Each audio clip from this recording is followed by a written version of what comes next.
可能很多帕萨特车主没有把备胎拿下来过，自然也就不知道我们的备胎里面还包含了很多随车的工具。第一步就是把我们的后备箱清空才可以啊。我们的后备箱里面的箱子已经拿下来了，只要把它扣紧，我们两边的拉手一提就可以出来了，非常方便。第二步就是把我们的尾箱垫给拉起来，我们在边边上拉起来一个角，整个拿下来。这个就是它原来的样子了。这个时候我们看到下面有一根绳索哈，我们把绳索往上拉，继续往上拉，它是通过这两边的摩擦力哈，看到没有？这个地方是软的，这个地方也是软的，两个摩擦力，然后靠在这个地方，我们可以看到靠在这个地方啊。这时候我们就看到我们的备胎了啊，注意这上面的这个柱子部分哈，不是拧开的，我们是直接拿住往上拉就开了。这个柱子啊，主要的作用就是起一个支撑作用啊。顶住的柱子拿下来以后啊，我们就可以看到这个旋钮，这个旋钮是要反时钟方向啊，我们反方向这样拧啊，我们这个旋钮就慢慢的把它给拧下来了。我们备胎和车身唯一的接住的这个旋钮就拧开了，我们直接拿旁边的一个空洞的地方啊，直接拉，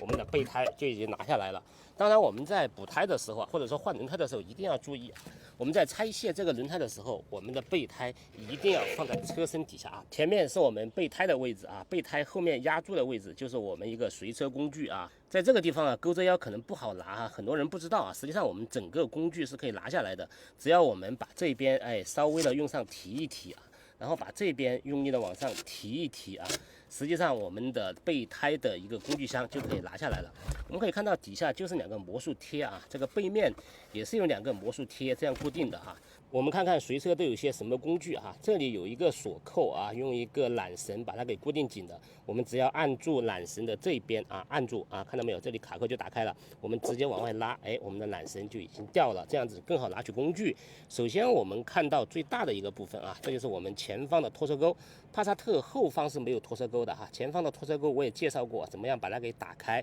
第二个工具就是我们千斤顶的摇把哈，我们的摇把要从这个地方把它往外拉出来，看到没有？这里可以立起来。那然后第二个我们可以把这个可以拉起来，它都是塞到里面的哈。拉起来以后，这就是我们千斤顶的一个摇把，我们放在这个地方。第三个工具啊，就是我们拆卸螺丝的一个扳手哈，可能会比较短，力气比较小的话，可能需要用脚踩上去啊，才会达到一个好的一个装紧的效果。这里面最重要的工具啊，就是我们的千斤顶了哈，我们可以通过手指啊放到这个洞洞里面，然后把它往外拿，这样子就很方便给拿出来了。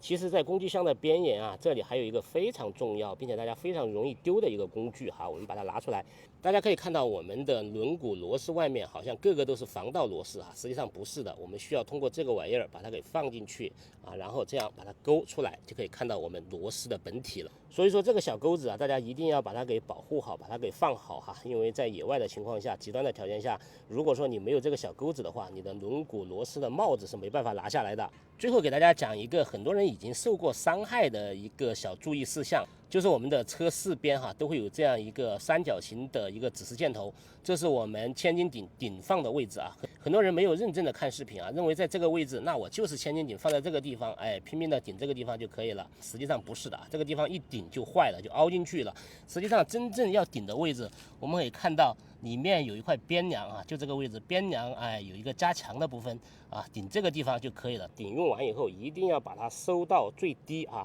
让两边紧紧的含住，否则的话它可能在行车的时候啊会产生一定的异响。那我们把千斤顶放进去啊，放对位置，然后再把我们的扳手这样子放进去，按进去就可以了。然后再把我们的拖车钩啊，它是一环套一环的，刚刚好拖车钩会把我们的扳手给压住的啊。摇把这个地方有粗一点的地方，对准这个孔，我们把它给按下去，按下去以后这边自然就对准了哈。然后刚好这里对准这个孔，然后把它按压下去，最后把我们的固定绳按进去，然后从这一头啊，然后用力的把它拉紧啊。细心的粉丝可能看到了，工具箱的下面是有两个排水孔的，但是这是一个闭塞的状态，千万不要把它给捅开啊。偶尔我们在清洁后尾箱的时候啊，也需要把这个工具拿下来，看看这个地方有没有积水。我们把整个工具箱的盒子啊，然后就这样放下去，两边按紧啊，让它粘贴牢固就可以了。那顺便摇动一下，看会不会有晃动或者响声。备胎的使用注意事项在这上面写得很清楚哈，车速不得超过80公里每小时。帕萨特备胎的型号是 T125-70R1899M， 备胎就已经放上去了哈，这个东西是活动的，我们一定要把它放到正中。那备胎的气压在我们的驾驶位进门的地方，那张贴纸上面也会有气压。实际上我们每次把备胎拿下来的时候，都应该检查一下它的气压是否充足。这个塑料的螺丝哈，我们刚刚拧下来的时候是逆时针，这个时候我们要顺时针把它给拧紧哈。最后啊，这根支撑的柱子我们把它放进去就可以了哈。注意这个 up 啊，一边上一边下啊，然后放在这个地方。旗舰款的帕萨特啊，可能这里会更复杂一点哈，因为它这里是整个的重低音单元。我把我们的挡板放下来啊，挡板就是靠这两边直接固定的。实际上我们把它往下拉，它自己下来就可以了。把我们的碳纤维表面布艺的尾箱垫放进去就好了，只要轻轻的放进去就行，因为它的版型是严丝合缝的。把我们行车必备的行李箱啊，然后推到后面就可以了啊。这个真的是行车必备，放在这个地方刚刚好，因为我们手伸进去的时候你也摸不到后备箱最顶端的部分，这个地方纯粹是浪费了，放个箱子刚刚好。把备胎和随车工具啊拆下来，认真的检查了一下，你看明白了吗？我是明司机，欢迎关注，也欢迎加入粉丝群，一起聊聊帕萨特。